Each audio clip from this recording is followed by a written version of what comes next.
Today, we know that on a carbon-based economy, we ship over $700 billion worth of our economy overseas to fuel the system. Just think if we could take $700 billion every year and park it here in the States. That would have a dramatic effect on the economy. If everyone on Earth consumed as much as the average European, we'd need about 3 planets worth of resources to support us. If we all live like Americans, we'd need about 5 planets. So what we try and do here is create a one-planet lifestyle. We have one planet. We're using resources faster than that planet can replenish them. So we don't have any more planets than that. So we've got to cut back our lifestyle. Frankly, it's just consume less, right? Consume less energy, create less waste. In the US, buildings consume more energy than transportation or industry. And within the buildings, homes consume more than 50% of the building sector energy use. As a result, it is in our national interest to reduce the energy consumption in homes, because then we reduce the dependency on foreign oil. Now what we want to do is not be dependent on foreign oil. What we'd want to do is not have to buy any oil. As energy costs have risen around the world, nations have been forced to address their consumption and their energy usage. Governments and consumers in Europe and Asia have sought new and innovative solutions to controlling energy costs by controlling energy consumption in how they build and in how they live. But with relatively cheap energy costs, America has stayed with the status quo and built houses the same way for more than 50 years. Now, as our energy costs rise and we find ourselves engaged in wars in international regions rich in energy resources, we must look for energy solutions literally on the home front. We must look for ways to reduce and eliminate our dependence on foreign energy sources. We must move to a nation where our homes and buildings produce more energy than they consume. We must move to a zero-energy America. In the first half of Zero Energy America, we met third-generation builder Mark Ruttenberg, one of the few builders across America that have taken up the challenge to build sustainable homes that require no electric bill. We thought we were pretty good. We said we've got 50 years, third generation. A benchmark in Florida as high as a home builder can push it. Yeah, and we said, throw it out. Take everything you know and start over. To do so, he knew everything had to change. He discovered by building a tighter home with better insulation, better windows and doors, and more energy-efficient systems, he could look at the home not just as a place to live, but as a micro power plant. And then, by adding solar panels to the plan, it could generate more than power. It could generate cost savings and real money back to the homeowner. There's 2 types of solar: solar thermal, which does water heating, and then solar PV, or photovoltaics, which generates electricity. If there could be one technology that could make a huge difference in the energy crisis, it would just be solar water heater. Not everybody can afford solar PV, and we understand that, but solar water heating, everybody can afford. We're using technology that's very simple. We're using a solar water heater collector and just pumping water from the solar storage tank through that collector and heating the water directly from the sun. There's no conversion process. I mean, it's about 90% efficient. AET's solar hot water system can provide you with essentially free hot water for a 30-year time frame or more. They can reduce your energy consumption. They can help you be a participant in reducing our dependency on foreign oil. You can be the first in your neighborhood to be showing the responsibility of being more green. Solar systems work everywhere. So in a place like Ohio, is it going to work? Absolutely. The sun shines in Ohio. There is solar radiation in Ohio. Is it colder in Ohio? Absolutely. So if you size your system to provide 70% of your hot water needs because you're going to have incumbent weather in other areas, well then that's 70% of your hot water that you don't have to heat with your electricity or your gas. In the electrical side, we have 3 types of products: the panels themselves that go on the roof and collect the sunlight, generate electricity. There are mounting systems or racking systems that hold the panels to the structure. And then the inverters, which take the direct current that's generated from the panels, changes that to alternating current, which can be used in your home. The rest of the products that are actually in a solar system are both transmitting the power and converting the power to something you can use in your home or that you can use in the utility grid. That electricity is then connected right to the normal load panel in your home, just like the utility feed in, and then it can disperse out to the rest of your home. When you look at today's economy, we all know that energy prices, whether it's gasoline for your car, heating your home, generating electricity, we continue to see prices rise. Then there's the whole issue of what is it doing to the environment? We all know about fossil fuels adding carbon to the environment, greenhouse gas effects. Solar, it's really a very clean source of energy. Solar is the most promising technology or the way to save our environment because we don't emit any CO2 or greenhouse gases. We don't make any hazard materials during the operation of solar panels. By installing 3 kilowatt solar system on my roof of my house, we can reduce the CO2 emission by 1.7 tons a year, and it is equivalent to planting 580 trees. We've been a carbon-based economy for over 100 years. To make a quantum shift to a new type of technology, it's going to be somewhat disruptive to some of the older technologies, but the benefits far outweigh, the work that will have to be done. For the United States to make a fundamental shift in energy consumption and in how our energy is produced, it may have to start at a local level and potentially even a micro-local level. One city in Florida is trying to make that transition. Gainesville Regional Utilities has been generating the majority of its power for quite some time, but we did see the need for additional capacity going forward. Before becoming mayor, I was on the city commission, and during that period of time we were looking at a wide range of energy options. One thing that was proposed was a new coal-fired power plant. However, coal has a number of problems with respect to the environment, not the least of which is the generation of greenhouse gas. But our community decided that we wanted to take a different course. Being a municipal gives us a lot more flexibility. And, our citizens have a say in what we do. And we heard loud and clear back in 2006 that people wanted to see more conservation and more renewable energy, and specifically more solar. And so we've tried to do that while still keeping costs down. The program provides an investment, really, for those who wish to install capacity on their property, and that incentive does continue over a 20-year period of time, during which Gainesville Regional Utilities will pay, and that's on a per kilowatt hour basis. Well, the whole goal when we started this was to drive solar so that it became what we call grid parity. In other words, it was competitive with fossil fuels. That's the whole point of subsidizing solar or any other technology, is to try to bring it around so that it can be competitive. We wanted to see what other communities and places in the world were doing. We had members of the community who had been to Germany and had seen what was happening there, and then we did have staff members who went to Germany as well. And we saw a program in Germany that we wanted to model after, and that was a feed-in tariff in Germany.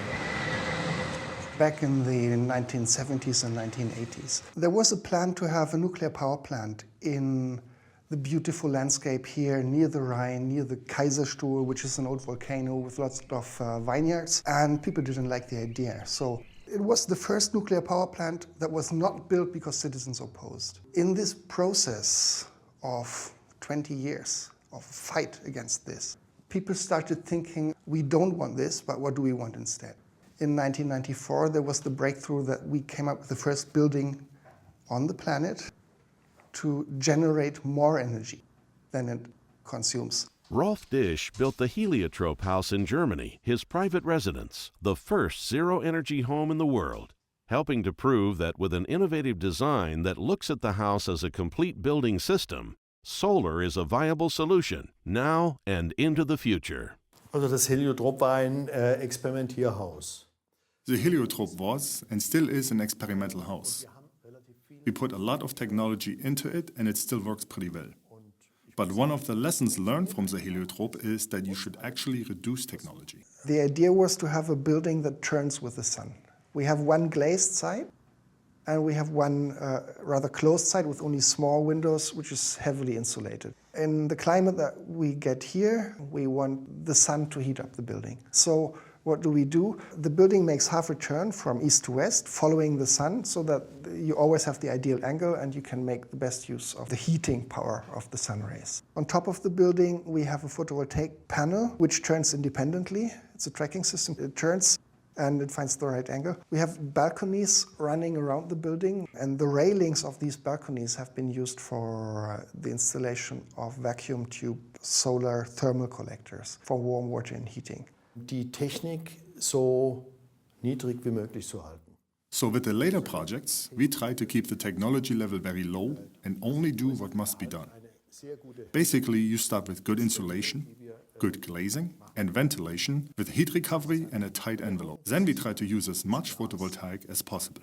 This was the first house to generate a surplus of energy. Actually, we have like 5 times the energy that we consume in the house. And this was a starting point. I mean, many of the things that we learned there, we later applied in the normal kind of housing that we have here in the solar settlement. Also es ist dringend notwendig, dass wir wegkommen von Atomenergie. It's urgent to move away from nuclear power, but also from coal and natural gas. Now our houses supply themselves, mostly with solar power, very efficiently, so that we have a surplus that we can share and put into the grid. We've had this feed-in tariff legislation for 10 years now, and it was very successful. It was copied by, I think, 80 countries, and it created a market for wind power and for photovoltaics. You can feed in the power you generate. The utilities companies have to buy it. The result is that within just these 10 years, our regenerative power ratio in the electricity supply is 20% now, and is growing very, very fast. Also die Einspeisevergütung war natürlich wichtig, was anzuschieben. The feed-in tariff was a major issue that started the whole thing instead of mass production. We're at the point where we can produce our own power at cheaper prices than if we had bought them. The political framework in Europe is that we have a law saying that every new house built from 2020 onwards must have very low energy consumption and an energy regenerative supply. So this has to be translated into national building codes, which is a process that will take some time. The complete change towards regenerative energy could be done within 20 years in Germany. What we are discussing now, at least in many cities and regions, is a 100% renewable energy supply by 2050. This is very realistic. Germany will have a 100% energy regenerative supply by then, but it can be done sooner. Instead of having nuclear power plants, we have houses as power plants. And that's the message. It's really helpful if there's government incentives. Don't get me wrong, with the feed-in tariff here for wind turbines, hydropower projects, solar projects, it does really help, and it often can be the point between making a project viable or unviable. The CIS tower, it was built in the 60s and had these mosaic up the side of it, and over the course of time these got damaged, deteriorated, began to fall off, and basically the building needed rejuvenating, revamping. They looked at the options that were available, and one of the options they considered was putting solar panels on the side of it, which not only keep in line with the building being a listed building, it would also generate renewable energy and therefore fall within our sort of sustainability criteria. They did this, and it involved about over 7,000 solar panels on the side, which now generate up to 180,000 kilowatt hours per year. And that's equivalent to, say, 55 homes or 9 million cups of tea in terms of power.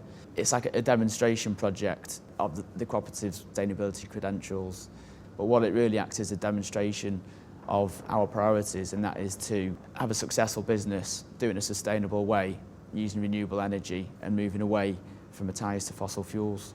To do this project at the time, it was touted as, it's a lot of money, it won't generate that much power, it won't power the whole building. You've got to sometimes pioneer these things, and the cooperative has always been a group of pioneers, and it's member-owned, so they're our shareholders, if you like, and they have a say in how the companies run, and they want it to be run ethically. It wasn't just about the electricity that you're generating from it, it's about the message that it sends out on such a landmark building in Manchester that this is a viable alternative to just having fossil fuels. Electricity we can't produce ourselves, we get from green sources, wind and hydro around the UK. It's just part of a big collective message that we say we're doing our bit, we're demonstrating to our customers and our employees what we're doing, and then we'll also do things to help them reduce their footprint as well.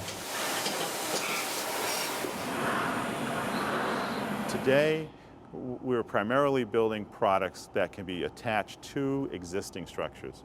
I think 50 years down the road, we're going to see roofs that have the solar panels built into them. Right now, we are truly in our infancy in solar panel engineering. What we can look to 5 years, 10 years, 20 years, I can't imagine that the solar panels that we're talking about today as being highly efficient, they're going to look like dinosaurs, and they're going to look like it soon. Solar panels, as they get smaller and smaller, are going to be easier to architecturally integrate into a home. Organic solar cells are a different type of a thin film technology. Organic solar cells are based on semiconductors that are organic, that can be synthesized, that can take on very many different shapes. Konarka Technologies has chosen polymer solar cell because the semiconductor that we use is a polymer. Commonly, people call it plastic. 10 years ago, we won a Nobel Prize for this technology.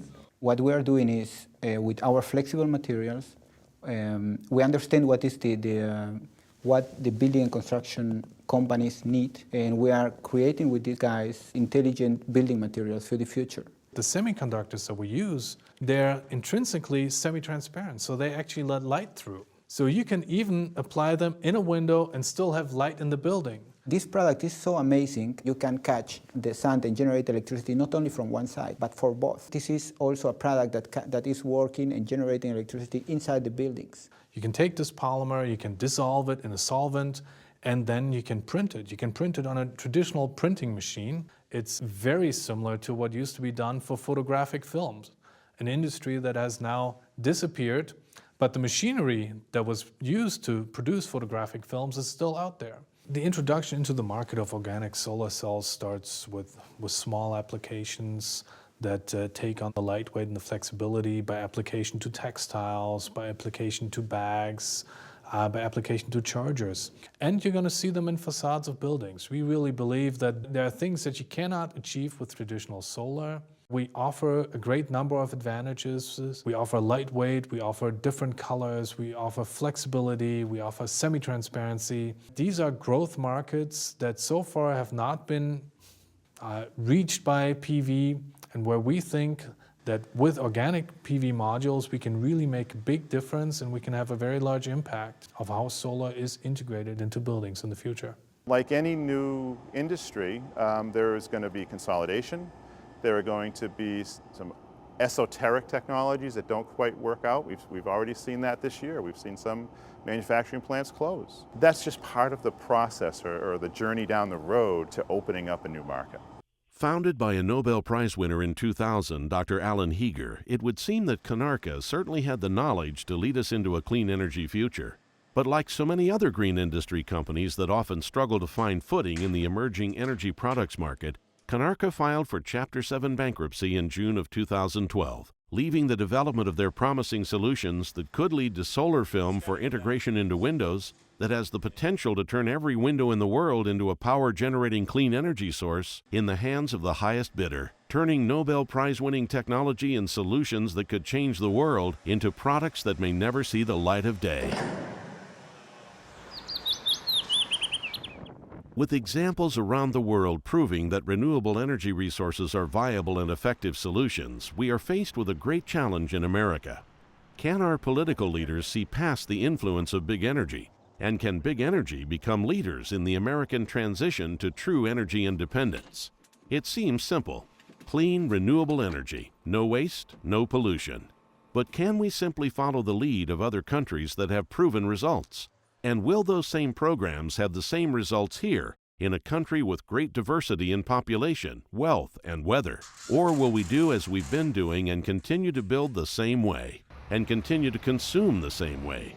Can we, the people, change?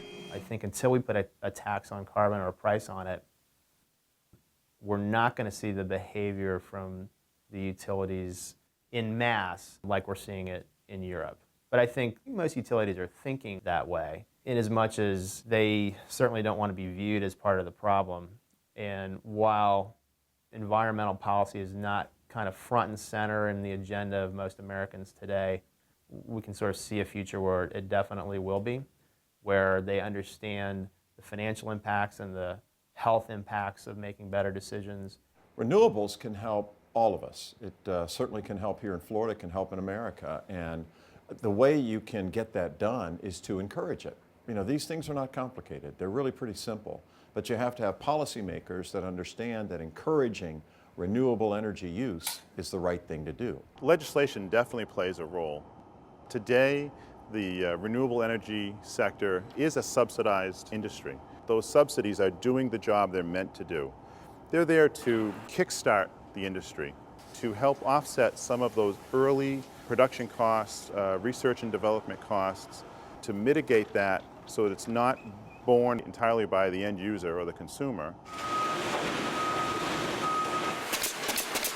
It would be a great thing if our state, local, federal government could create more incentives for all of us to go greener and to make the right environmental choice, because it's a win-win for everyone. I think incentives along those lines do help companies make those choices more easily. Government incentives actually are a really great thing. What happens is there is a cost attached to it, right? So if there's a cost attached to it, as a business, as a manufacturer in the US, trying to stay competitive with a lot of our competition having moved overseas, we have to watch every dime, and we have to be super efficient to make sure that we're being the best that we possibly can. It's not easy. So in doing that, any incentive helps make the decision easier. It's still about dollars. If you could incentivize entrepreneurial companies to really come up with ways to be healthier and be sustainable, I mean, it's a capitalistic approach. You're still allowing them to do the R&D. You're still driving them to be creative. You don't feel like it's something that you're forced into.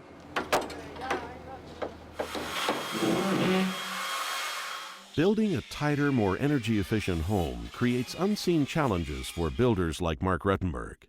A tighter home means less air exchange, and less air exchange means more concern about indoor air quality. This drives builders to make changes even in the finishes they choose. With houses being designed tighter today, that makes the material selection on the interior of the home that much more crucial.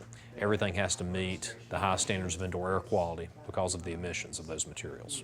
The specification decisions that you can make from the beginning of construction to control the long-term air quality of your home is to specify materials that eliminate VOCs, eliminate added urea formaldehydes. Those two products are going to be found in your cabinetry, in your flooring, in your carpet, in your paints. Focus on those areas. It's simply having the information, the knowledge to become a good specifier. We do get with clients, and when they want to do a zero energy house, or they want to do an energy efficient house as much as possible, that we caution them that, you know, you're designing a home that's very airtight. There is a lot of products in the marketplace that I'd advise getting with somebody, a professional that can guide you through those different selections, because I think it is important to be able to be sensitive to that, not just design the outside, but design the inside as well. The first thing you need to think about are your wood flooring options. There's gorgeous, gorgeous wood flooring that, you know, cares about where those trees came from and how that product is assembled, you know, to make sure it's the healthiest decision for your family.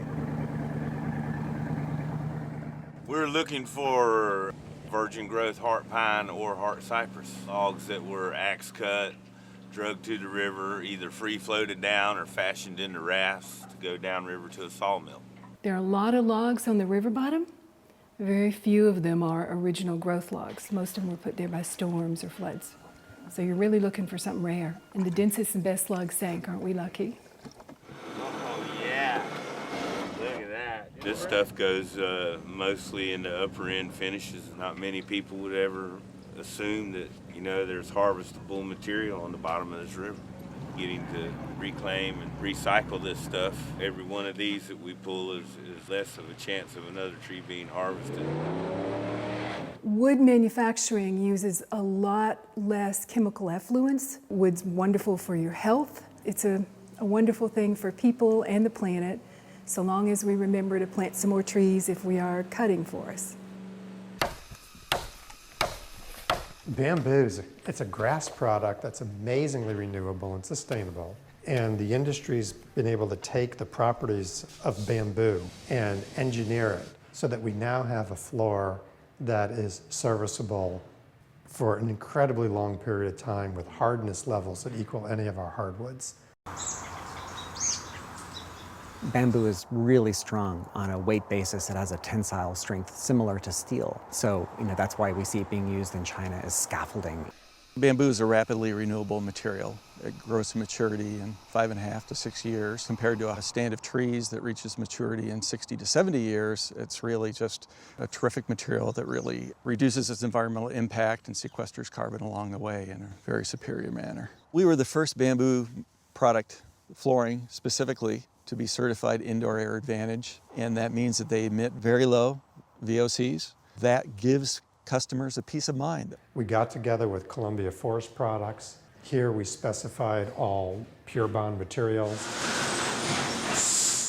5 years ago, Columbia Forest Products invented our own substitute for urea formaldehyde. And we use a soy-based resin system we call Pure Bond. And Pure Bond has basically enabled us to provide a no added formaldehyde hardwood panel for use in construction. So if you're concerned with indoor air quality, for example, you want to rid your home of sources of formaldehyde which could potentially off-gas over time. If you can rest assured that you can put in a set of cabinets that have no formaldehyde, that the wood was sourced in responsible ways, and they cost no more, that's something a builder probably would benefit from.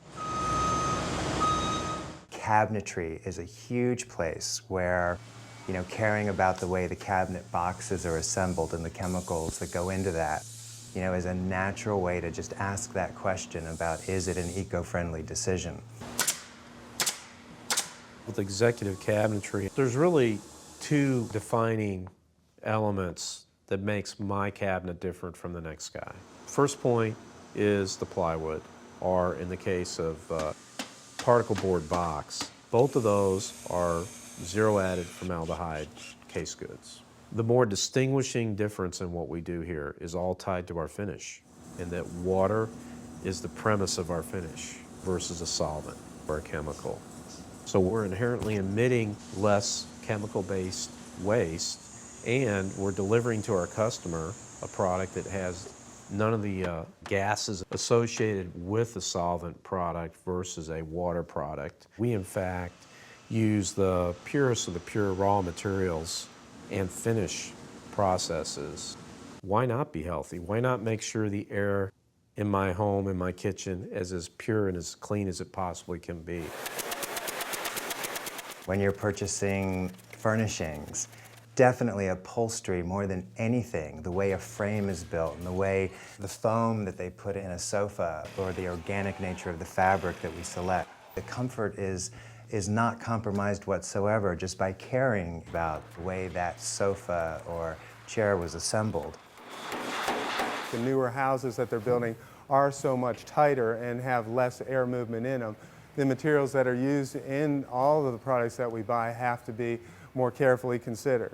And some of the things that we do to ensure that our products don't outgas are we buy our plywood, for example, from a mill because they use ultra-low emitting formaldehyde adhesives. That constitutes about 90 to 95% of the wood that's used in our product, and that's a big step for us. When we decided to try to become a greener company, some of the things we immediately looked at were the adhesives that we use. We were using solvent-based adhesives to laminate a lot of our filling materials, and we wanted to move to water-based. Cuts the VOCs down, and it also cuts down the disposal of all the barrels that have residue in them. Now we use 100% water-based adhesives to laminate all of our filling materials, and it's a really good step for us. Your paint, make sure you're looking at the chemicals that are in your paint decision and realize that there's, a lot of thought into how your family's going to be living those coming years surrounded by those chemicals.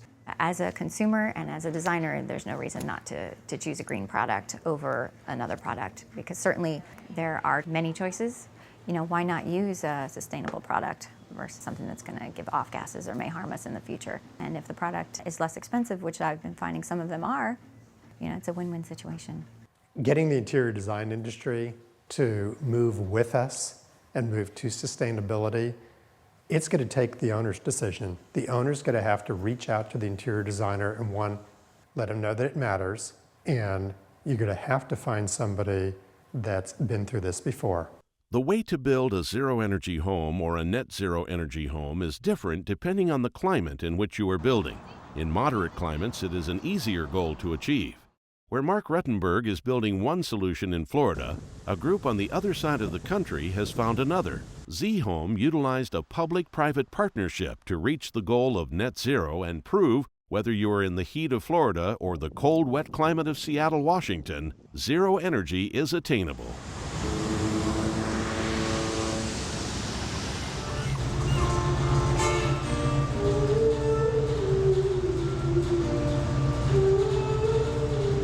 Seattle area, Issaquah, which is where Zome is a real hub of innovation in green building. Zome is the first multifamily zero net energy project in the United States. With Zome, we really were able to put all the chemistry together that related to social equity, economy, and environment. Basically really wanted to create a new paradigm for what production housing could look like. Something that your average person could look at.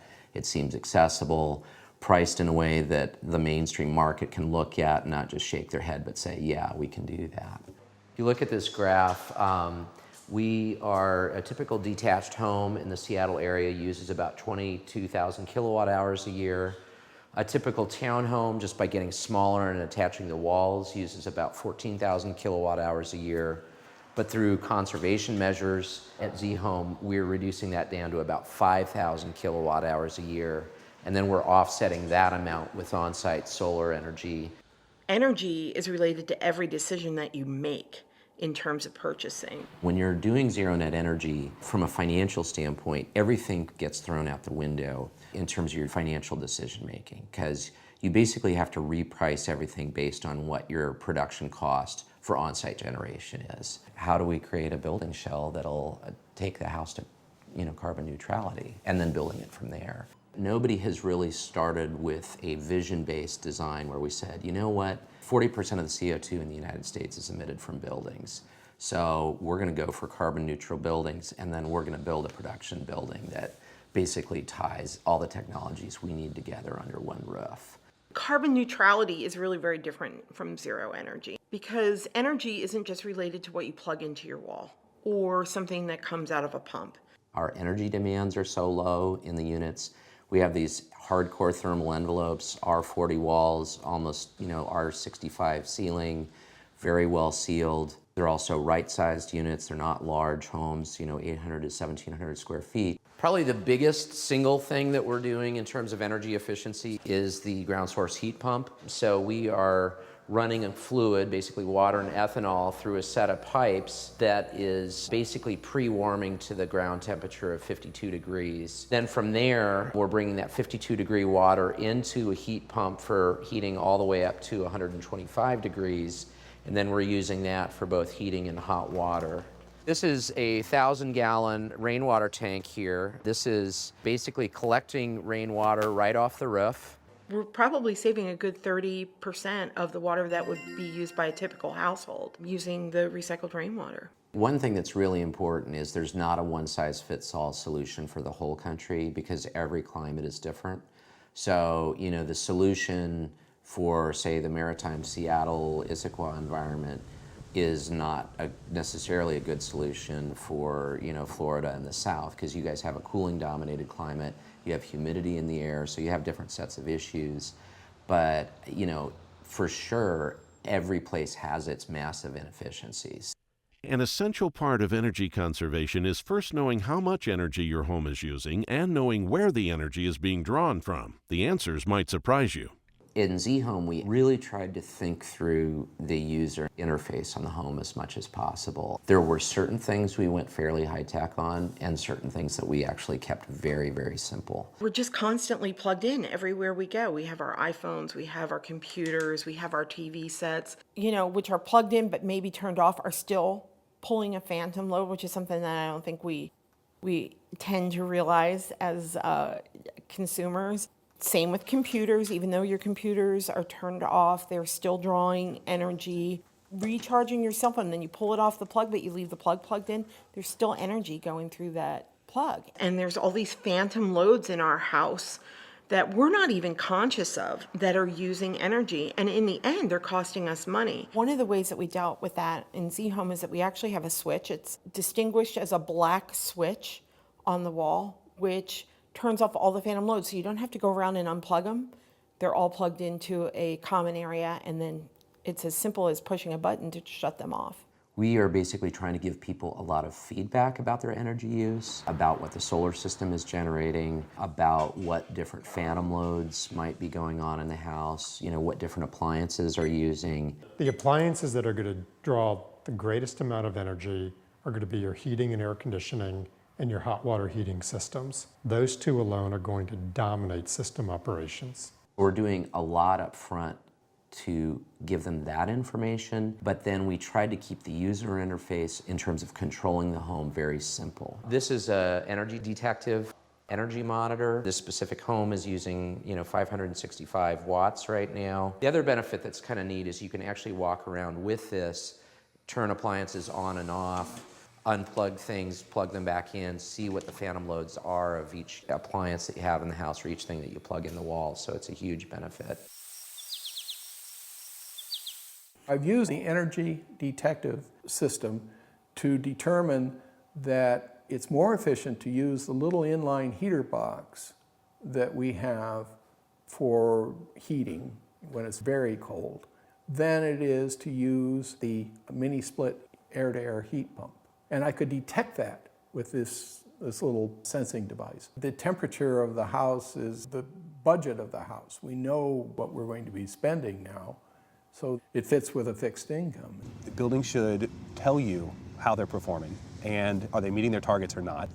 Are you wasting energy that you don't need to? So on this home, we have multiple solar arrays. What you're seeing here is an example of just one of the interfaces for the solar system. But very typical parts of the interface are, how much am I generating? And if you look down here, this will show you how many kilowatt hours I am generating throughout the day. For example, we're generating 4.5 kilowatt hours of electricity. But again, most consumers don't really know what to do with that. But in your load center, the total load that you are using in your home right now is 7.7 kilowatt hours. So you're using more than your solar is producing. So what the net meter, this is what your utility meter is really buying from the utility, which is the difference of that, 3.32. If we were all at work today and this load was way down, then actually the excess energy would be going back to the utility grid, and you would get an indication you're actually feeding energy back to the grid, and you're getting paid by the utility for doing that. There are a lot of tricks in this house. I'm going to walk into this closet. The lights are going to go on because of motion sensors. The lights are going to go off if I leave it. We used motion sensors throughout the home in locations that people are inclined to forget to turn the lights off. Closets, number one. I think often a good strategy is to use vacancy sensors. I am seeing a real successful strategy in a lot of places, really office environments, warehouse environments, that when it's not occupied, everything just shuts off. 31 Tannery is able to keep its net zero energy status by using Novata Technologies' real-time energy monitoring systems.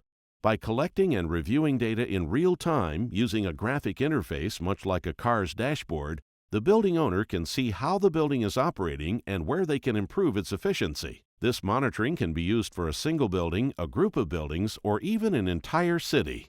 31 Tannery is a great example of being net zero today versus 10 years down the road. One of the ways that we maintain that net zero status is actually through, our real-time energy monitoring product. We provide what we call dashboards in real time that help you understand your footprint at any given point in time, whether you're monitoring or you want to know just about your water or whether it's natural gas, or your solar, or any other renewable.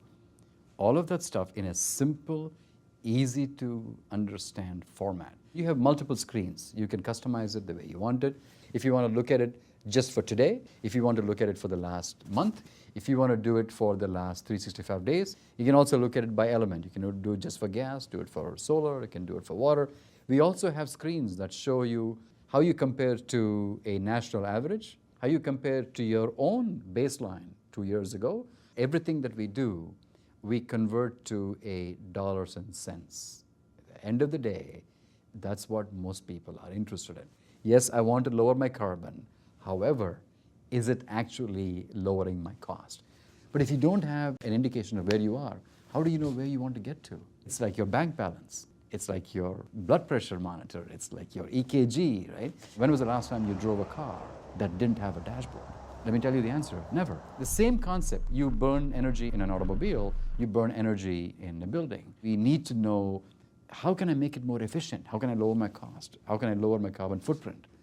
That's why it's crucial. More and more large companies are looking at this whole concept of sustainability, sustainable development. What that means is making growth and progress without ruining the planet, without getting society in bad shape. So we are beginning to work with large companies, some of the largest banks in the world, the third largest bank in the world, LG as a company, where we are actually working with them to tie in their systems to our system. We're monitoring one of their buildings.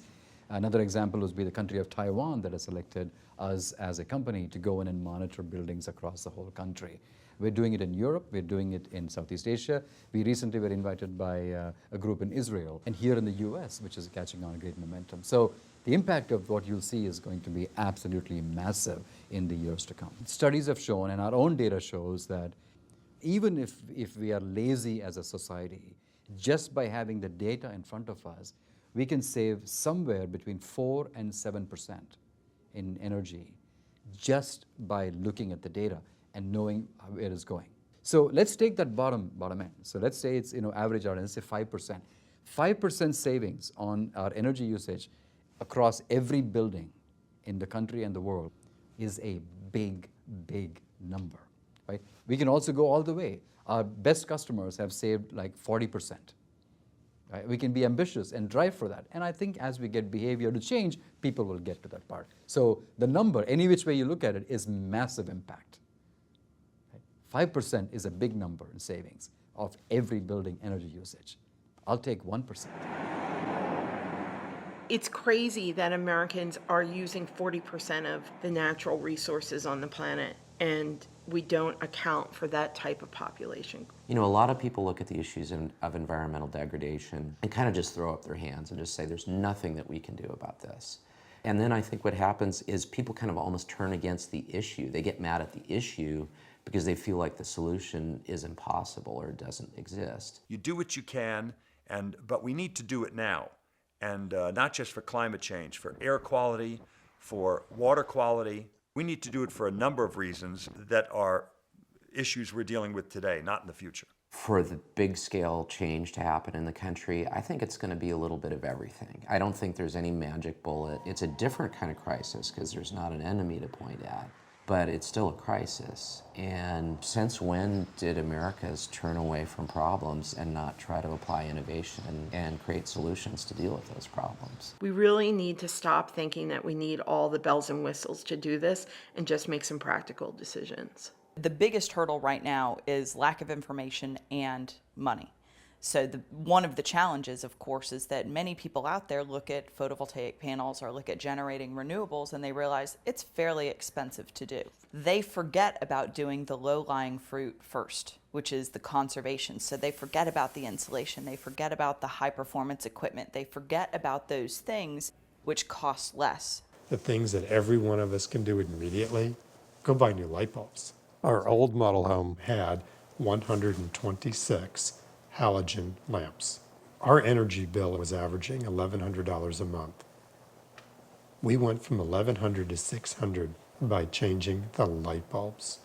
If you want to start just saving money, the light bulbs are remarkable. You change all your light bulbs, your electric bill goes down. The light bulbs cost more. Oh yes, they cost more. But they last a lot longer. the beginning of time, we had the candle. Very beautiful light source, not particularly effective, but very energy efficient. Edison then invented the light bulb, which was the saviour to everybody, bringing light to the environment. LEDs are now replicating that beautiful colour and that source that we can get, but obviously at a much better running cost, much more efficient, much better to the planet. A halogen is a 50-watt bulb. Unfortunately, only 5% of that energy is actually produced as light. So 95% of the energy is produced as heat. Another 100 watts, it has been estimated, is required to remove that heat from a building. Therefore, you're using 150 watts to produce 5 watts of light. In terms of the LED bulbs, you're using 25% to create light and 75% to create heat.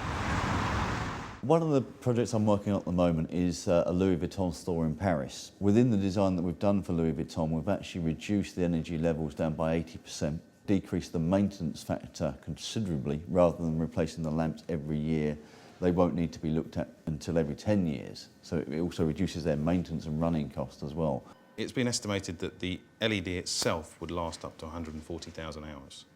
However, the problem you've got is before that, the electronics are generally going to die well before that timescale. It's really about reducing down the heat and reducing down all of the factors that could affect those electronics. So effectively, you're not actually saving the LED itself, you're trying to save the electronics from dying first. Probably within the next 10 to 15 years, we will eventually see an LED bulb that will outlast a human being's lifespan. We're looking on average a 25% increase in light output from a chip year on year. Also, the chip cost is coming down by an average of 20% year on year as the technologies get better and better and better. An average building cost, you should be looking 25% of your overall costs should be lighting. Working that through, if we can reduce that by 80%, then you should be looking at an absolute real cost saving around the 20% mark. It's probably the simplest thing you can do to save energy within your home. Most people are surprised to learn that there are things that they can do that are affordable, that really have an impact. 2/3 of the energy use in your home is to heat and cool the home and domestic hot water. So putting a water heater blanket around your water heater is like a really smart, easy thing that you can do that has like immediate impact and costs you maybe $30.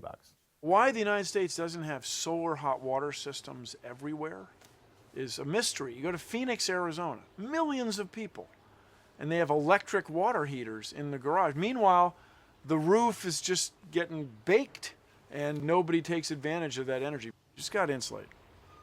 Better windows, better doors, and insulation in the attic and floor or basement. Try to change the window glazing. If it's too expensive, at least tint the windows.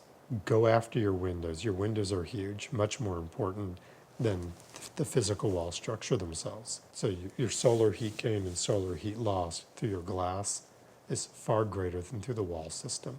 Insulation, I mean, not many people give it a lot of thought, but you go up to your attic and it was probably put there, literally 30 years. Well, there's a lot of technology advances that have happened since then, and anybody can install insulation. Where do we start?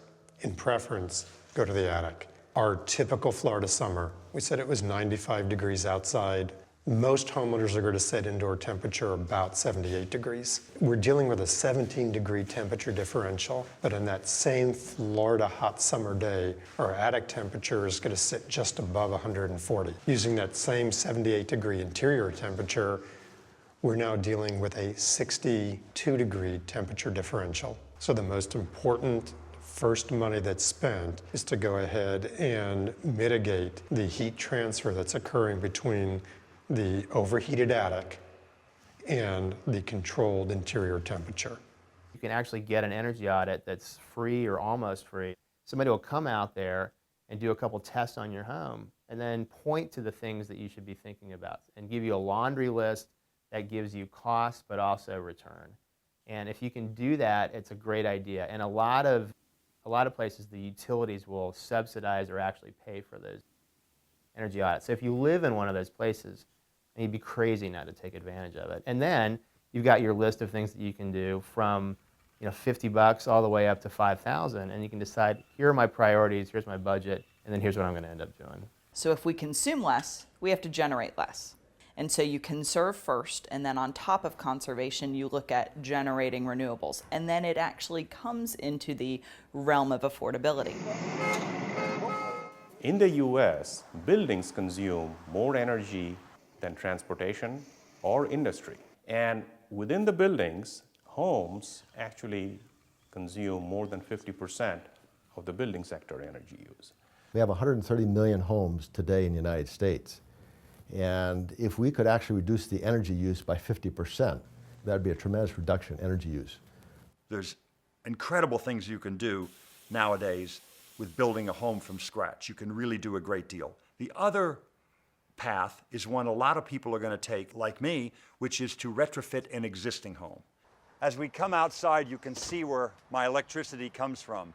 Even though it's near the winter solstice, we still have a lot of good panels working here up on the roof. I have 5 kilowatts of solar.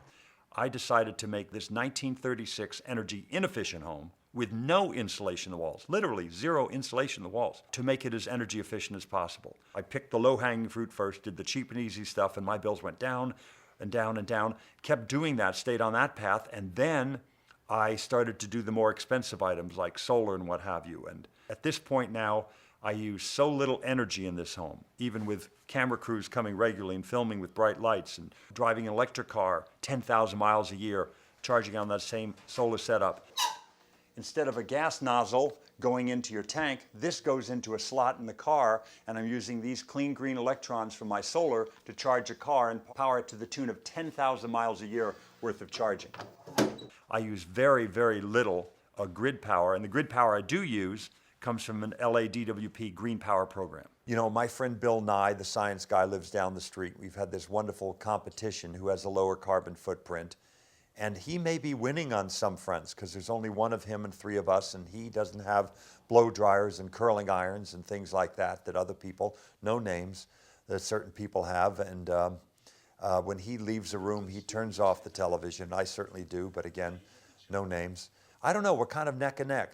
The fact that he's 1 person and I'm 3, I think we're doing very, very good. Our per capita use is definitely lower than his.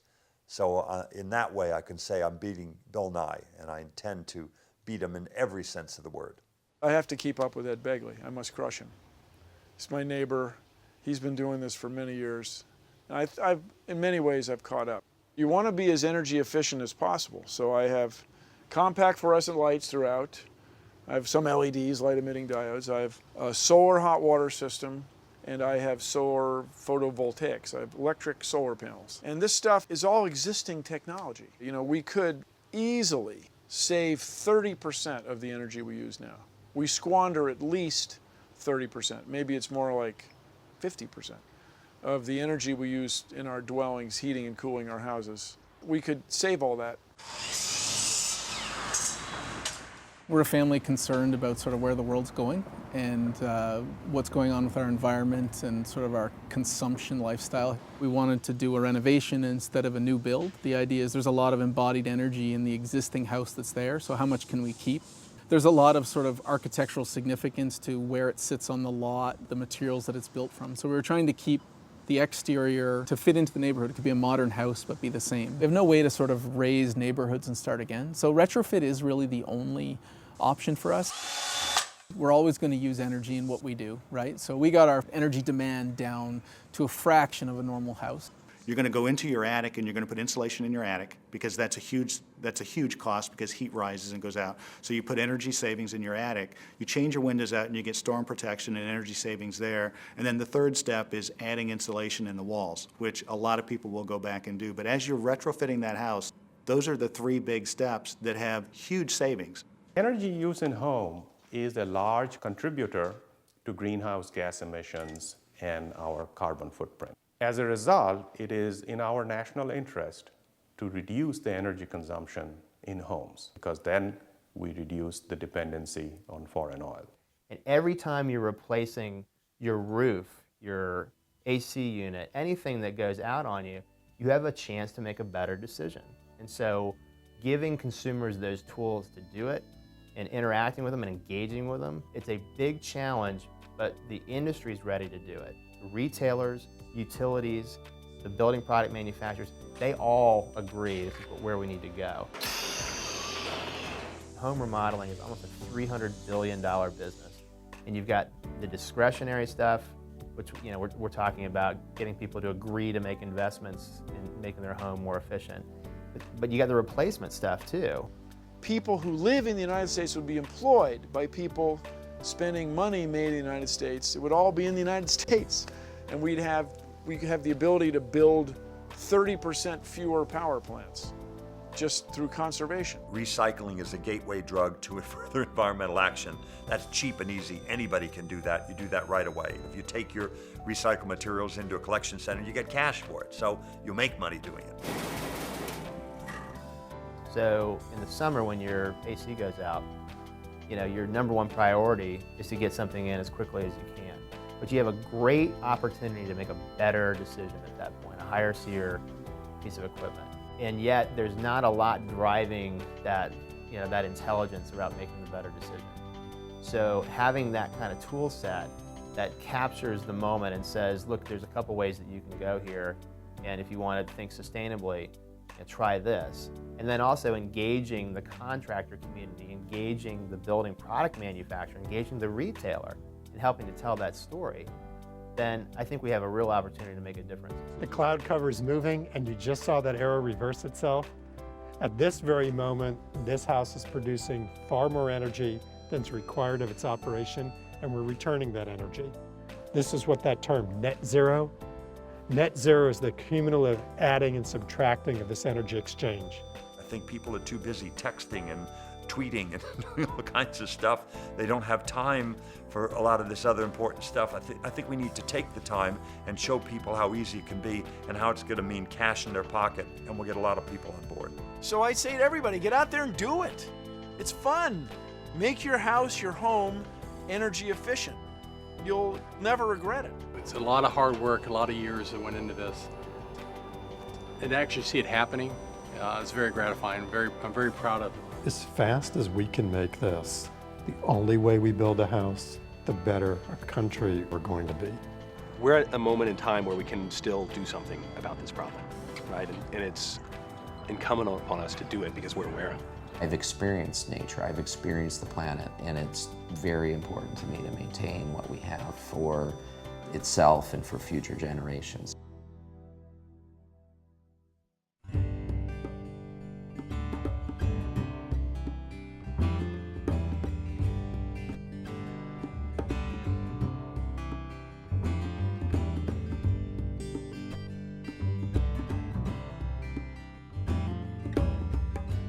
It's choices.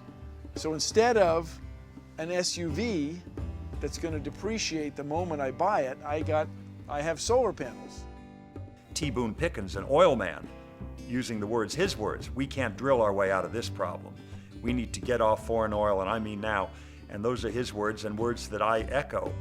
If you're not dependent on those resources, on that oil or coal or whatever it is that people want to extract from what another country has, then the need or the desire to have to go to war for that purpose is eliminated. I mean, common sense tells you that.